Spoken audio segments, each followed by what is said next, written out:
Bismillahirrahmanirrahim. Alhamdulillahi Rabbil Alamin. Wassalatu wassalamu ala Sayyidina wa Nabiyyina Muhammad wa ala alihi at-tayyibin at-tahirin wa sahbihi al-muntajabin wa ala al-jami' al-anbiya illahi wal-mursalin. Me emrin e Allahut të gjithëmëshirshmit, mëshirëplotit, falënderimet më të sinqerta janë për Allahun e madhruar, paqja e bekimet e Allahut qofshin mbi profetin Muhammad, mbi familjen e tij të pastër, mbi shokët e tij të zgjedhur dhe mbi të gjithë të dërguarit e profetët e Allahut të madhruar. Të dashur vëllezër dhe motra, ju përshëndes me përshëndetjen e bukur islame. Assalamu alaikum wa rahmatullahi wa barakatuh. Paqja, bekimet, mirësi dhe mëshira e Allahut qofshin mbi ju. Tema jonë për sot do të jetë përse na krijoi Allahu. Kjo është një nga pyetjet më të rëndësishme që njeriu mund t'i bëjë vetes. Kushdo që e kupton qëllimin e krijimit të tij, e kupton edhe kuptimin e jetës, të sprovave, të adhurimit dhe të vdekjes. Meqense Kurani i Shenjtë është sqarues për çdo gjë, ai na sqaron edhe pyetjen përse na krijoi Allahu. Për këtë, ai Kurani na thot, së pari, pra Kurani thot se Allahu nuk na krijoi kot dhe pa qëllim. Kurani e mohon qartë idenë se krijimi i njeriut është pa qëllim. Për këtë në ajetin 115 të surës Al-Mu'minun, Allahu i madhruar thot, Bismillahirrahmanirrahim, afa hasibtum annama khalaqnakum abathan wa annakum ilayna la turja'un. A menduat se ne ju krijuam kot dhe se nuk do të ktheheni tek ne? Ky ajet fisnik na mëson se njeriu nuk është krijuar pa qëllim, pa përgjegjësi e pa urtësi. Jeta në këtë botë nuk është një lojë e rastësishme, por një udhtim prove, njohjeje dhe adhurimi. Çdo vepër, fjalë dhe qëndrim ka peshën e vet. Prandaj Allahu i madhruar kujton se pas jetës toksore do të kthehen tek ai, ku secili për nesh do të jap llogari për atë që ka bërë. Pra njeriu nuk u krijua për tokën, por për Zotin e tokës. Ai erdhi nga Allahu, jeton me Allahun dhe tek Allahu do të kthehet. Kush e harron këtë, e sheh jetën si kotësi. Kush e kupton, e sheh çdo çast të jetës si një hap drejt takimit me të dashurin, Allahun fuqiplot.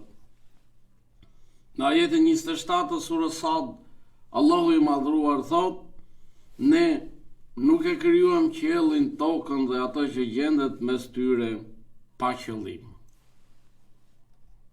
Nga ky ajet i bekuar, mësojmë se krijimi është një libër i hapur i njohjes së Allahut. As qielli, as toka dhe as njeriu nuk janë krijuar kot, por për të njohur, adhuruar dhe dëshmuar madhështinë e krijuesit fuqiplot. Së dyti, Kurani na thot se Allahu na krijoi për ta adhuruar ata. Ajeti më i qartë për qëllimin e krijimit është ajeti 56 në surën Dhariyat, në të cilin Allahu i madhruar thot, Bismillahirrahmanirrahim, wa ma khalaqtul jinna wal insa illa liya'budun. Unë nuk i kam krijuar gjindët dhe njerëzit për tjetër veçse që të më adhurojnë. Adhurimi këtu nuk kufizohet vetëm me namazin, agjërimin apo lutjen. Në kuptimin islam, adhurimi është çdo vepër që bëhet për hir të Allahut dhe në përputhje me urdhrat e tij. Imam Husajni alayhis salam ka thënë, Allahu nuk i krijoi robët vetëm që ta njohin atë, pra Allahun. Kur ta njohin atë, pra kur ta njohin Allahun, do ta adhurojnë atë. dhe kur të adhurojnë atë, do të bëhen të panevojshëm nga adhurimi i kujdo tjetër. Pra ata do të adhurojnë vetëm krijuesin fuqiplot, Allahun e madhruar, pasive e njohin atë. Kështu që qëllimi i adhurimit është njohja e Allahut, adhurimi i tij dhe çlirimi nga robëria ndaj çdo gjë tjetër. Së treti, Allahu na krijoi për ta njohur atë. Njohja e Allahut është qëllimi më i lartë i krijimit. Transmetohet se në një hadith kudsi, Allahu i madhëruar ka thënë: isha një thesar i fshehur dhe desha të njihem, prandaj krijova krijesat që të më njohin.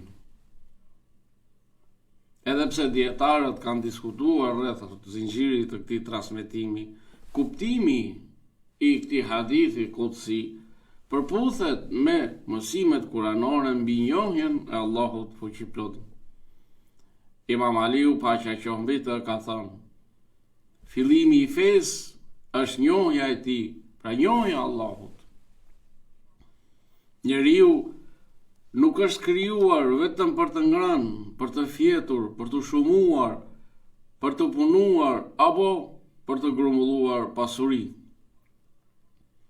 Ai është krijuar që zemra e tij të arrijë njohjen e krijuesit të saj, Allahut fuqiplot.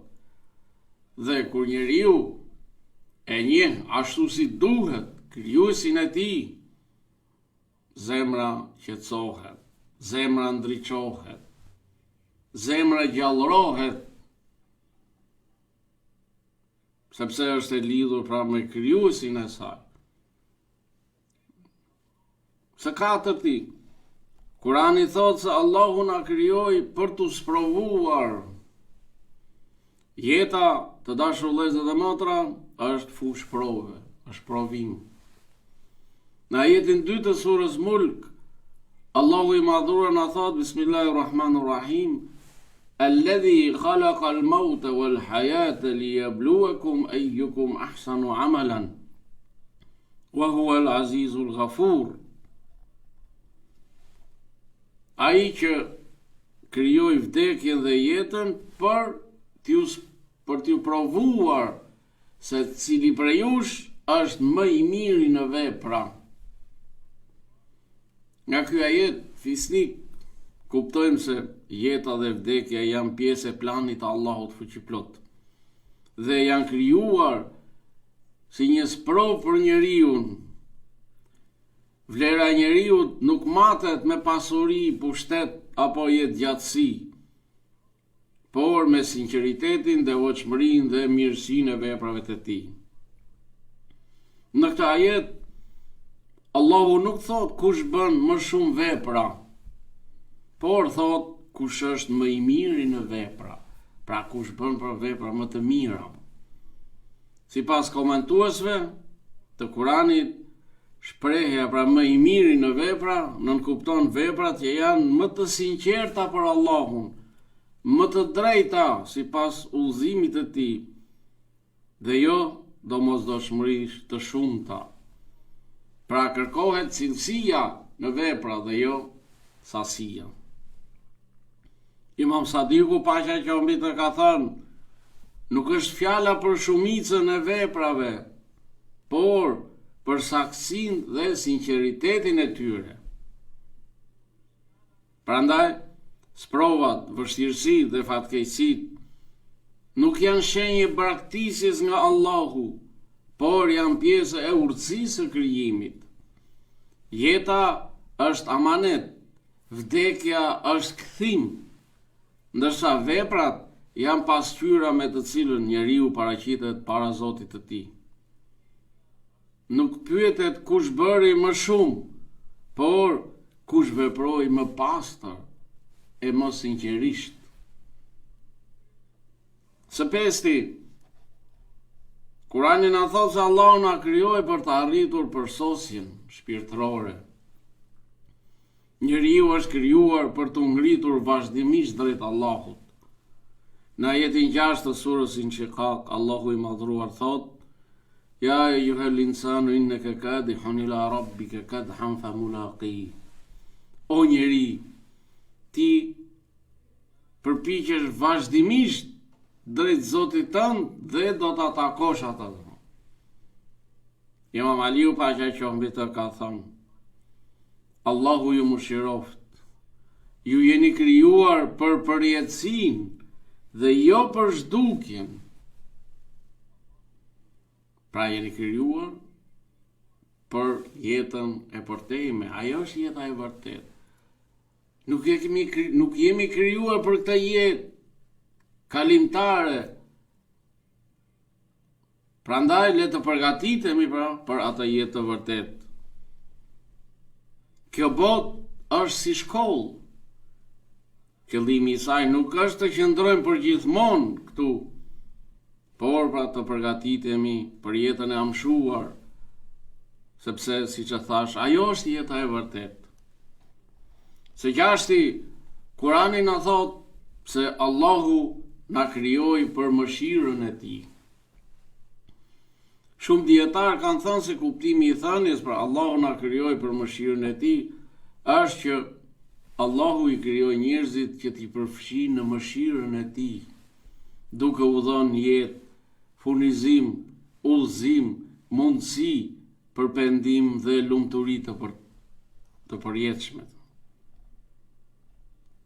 Kjo nuk do të thotë se njeriu shpëton pa besim, pa përpjekje apo pa vepra. Përkundrazi, do të thotë se vetë krijimi është shfaqje e mëshirës së Allahut. Dërgimi i profetëve është mëshirë. Zbritja e shpalljeve, librave është mëshirë. Pranimi i pendimit është mëshirë. Shpërblimi në xhenet është mëshirë. Madje edhe adhurimi ynë nuk është që Allahu të ketë nevojë për ne, pra ai ka nevojë për ne as edhe një herë. Por ne jemi ata që fitojmë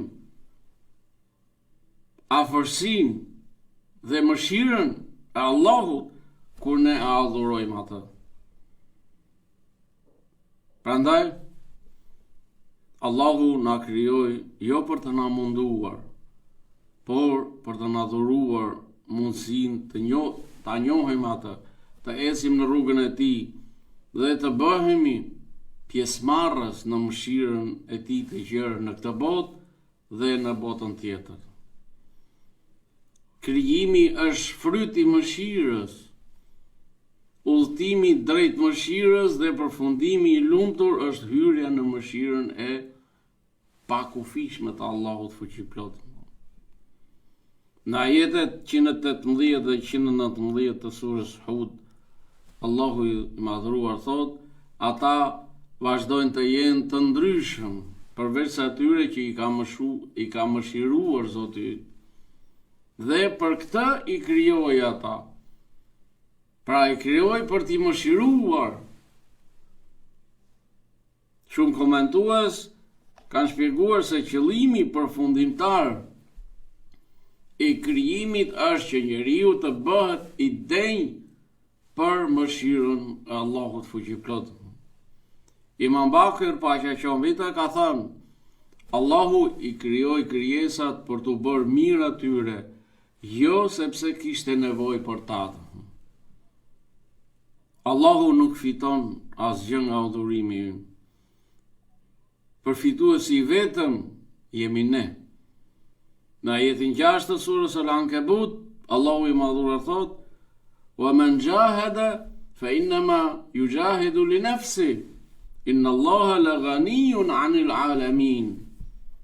Kush përpiqet, sakrifikon, e bën këtë për dobinë e vet, për veten e tij, sepse Allahu është i vetmjaftueshëm dhe nuk ka nevojë për asnjë prej krijesave.